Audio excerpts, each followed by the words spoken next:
Assalamualaikum warahmatullahi wabarakatuh. Saya Pak Isasmi akan menceritakan tentang Khalifah Rasyidin. Khalifah Rasyidin berasal dari dua kata, yakni Khalifah dan Ar-Rasyidin. Khalifah berarti jamak dari khalifah yang memiliki arti pengertian, sedangkan kata ar-rasyidin yaitu dapat menunjuk. Jadi khalifah rasyidin adalah para pengganti yang dapat petunjuk. Khalifah rasyidin ialah para pemimpin yang menggantikan tugas-tugas Rasulullah SAW. Berbagai kepala negara, kepala pemerintah, dan pemimpin umat. Adapun tugas-tugas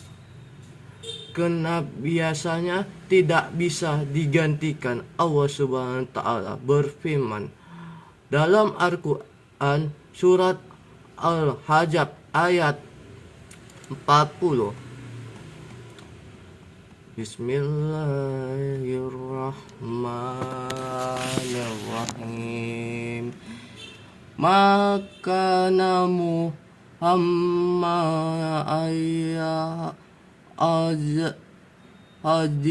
min rijalikum walakin Rasulullahi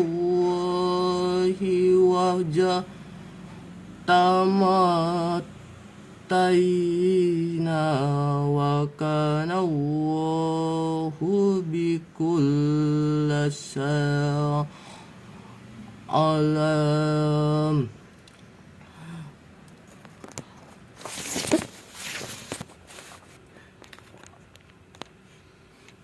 Artinya, Muhammad tidak sekali bukanlah bapak dari orang laki-laki di antara kamu, tetapi dia adalah Rasulullah dan petutup para nabi, dan adalah Allah Maha Pengetahu segala sesuatu. Khalifah Rasyidin adalah para khalifah yang sangat arif berbijaksana. Mereka adalah keempat sahabat Nabi yang terpilih menjadi pemimpin kaum muslimin setelah Nabi Muhammad SAW wafat.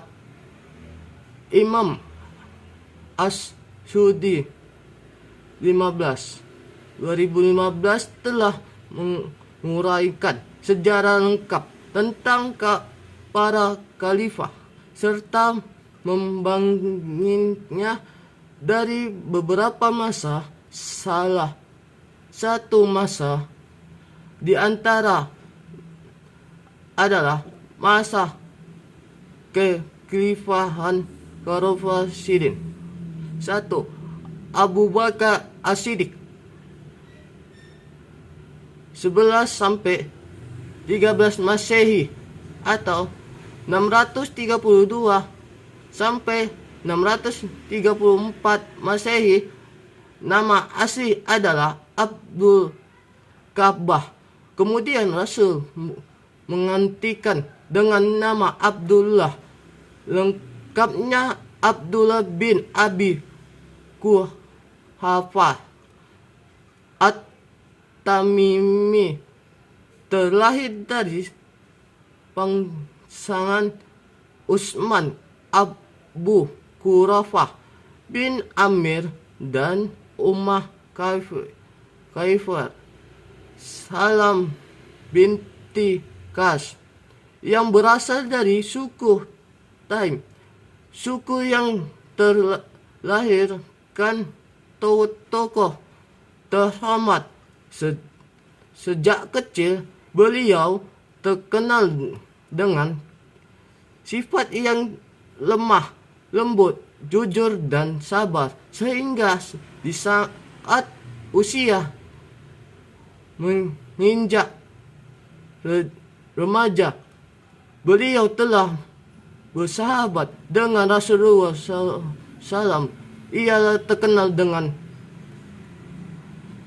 julukan Abu Bakar dan As-Siddiq, merupakan gelar yang berisikan oleh para sahabat. Mereka sangat mencapai dan membenarkan Rasulullah SAW dalam segala hal. Abu Bakar diangkat menjadi khalifah yang jalan musyawarah antara kaum Ansar dan kaum Muhajirin, Siddiq, Kafir, Sakifah, Bani Saidah, balai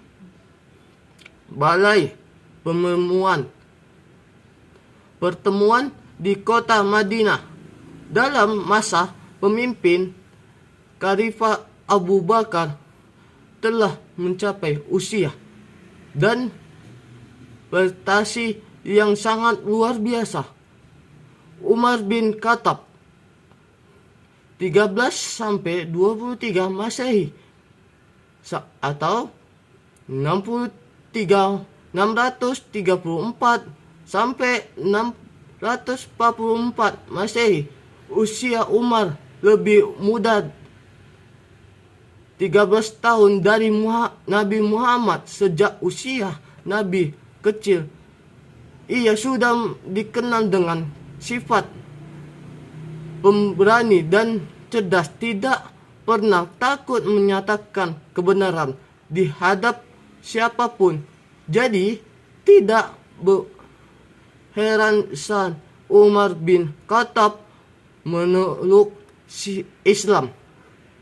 Barisan kaum muslimin ditakuti oleh orang kafir Quraisy. Setelah memeluk Islam, ia sangat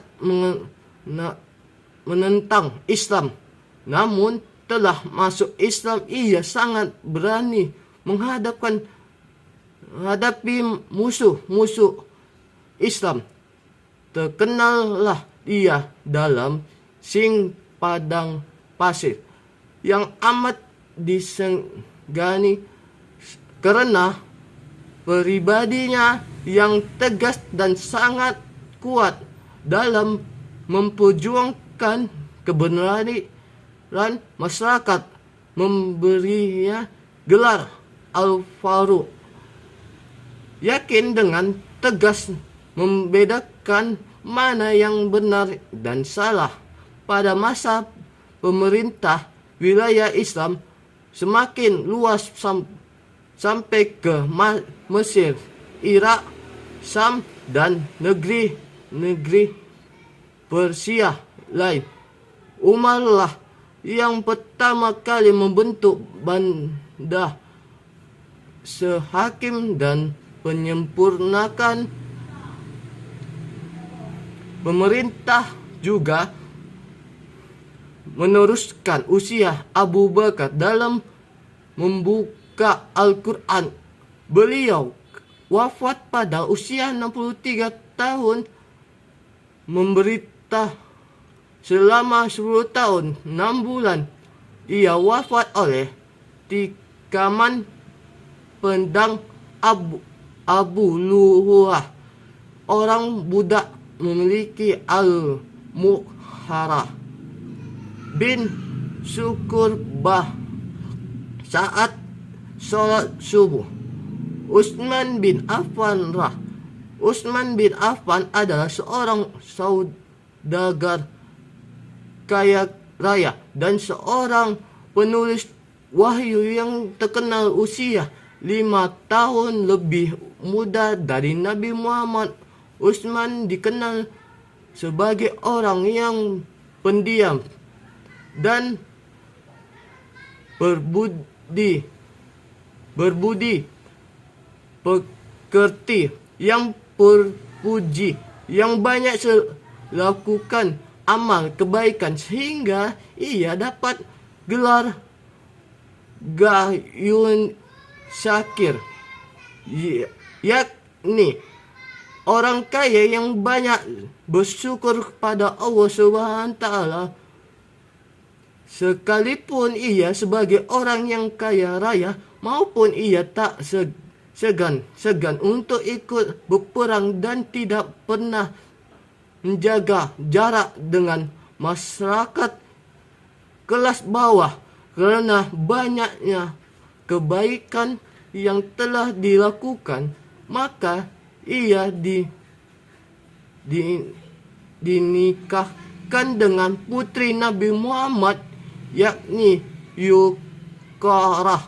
Setelah Ruqayyah wafat, ia dinikahkan lagi dengan putri Nabi yang bernama Kalsum.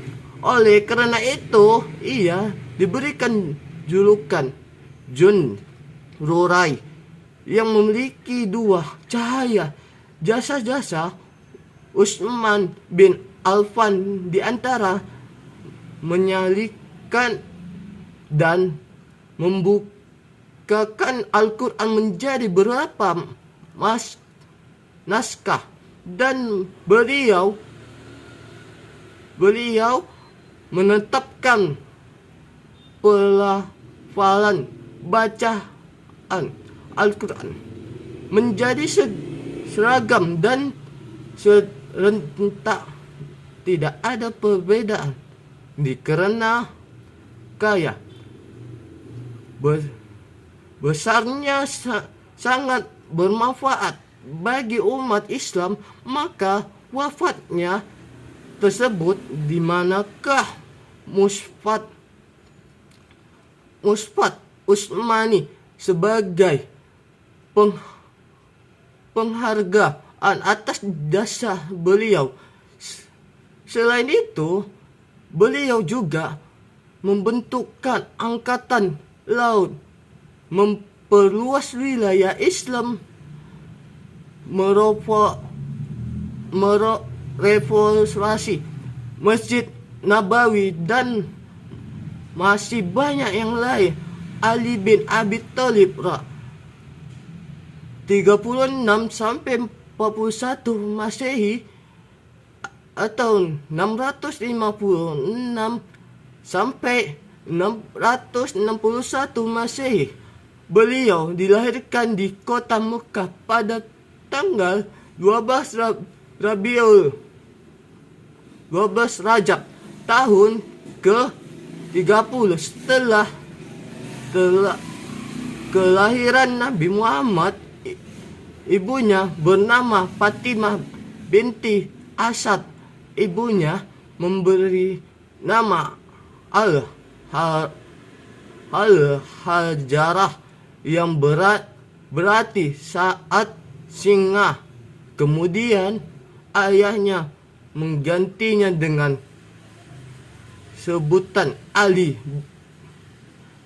Beliau dibesarkan dan didiri oleh Nabi Muhammad SAW. Ia masuk Islam setelah Siti Khadijah. Mereka keberaniannya yang luar biasa. Beliau mendapatkan gelar singa Allah dan karamaulahu wajahu. Semoga Allah memulihkan wajahnya. Beliau merupakan putra dari paman Nabi, sekaligus berbagai menantu Nabi Muhammad SAW. Ali bin Abi Thalib masuk Islam di usia yang sangat muda dan banyak membantu perjuangan Nabi. Setelah 6 hari dari wafat Utsman bin Affan, beliau diangkat menjadi khalifah mengganti pejuang Utsman bin Affan. Beliau berjasa dalam mengganti penjabat yang kurang cakap, membenahi keuangan negara, Baitul Mal, menunjukkan bidang ilmu bahasa, memajukan pembangunan, memendamkan pemberontakan di kalangan umat Islam dan lain dalam menjalankan tugas para khalifah Rasyidin, senantiasa menjalani pemimpinan Rasulullah, sifat dan akhlaknya sebagai pemimpin masyarakat kepada negara dan kepala pemerintah tercermin dari sifat-sifat utama yang memiliki sifat-sifat khalifah Rasyidin, di antaranya arif dan kebijaksana, berwibawa dan disiplin, berilmu agama yang luas dan mendalam, berani bertindak dan berkemauan yang keras. Sekian, terima kasih cerita tentang Khalifah Rasyidin. Sekian, terima kasih. Mohon maaf kalau ada kata-kata, mohon dimaafkan. Assalamualaikum warahmatullahi wabarakatuh.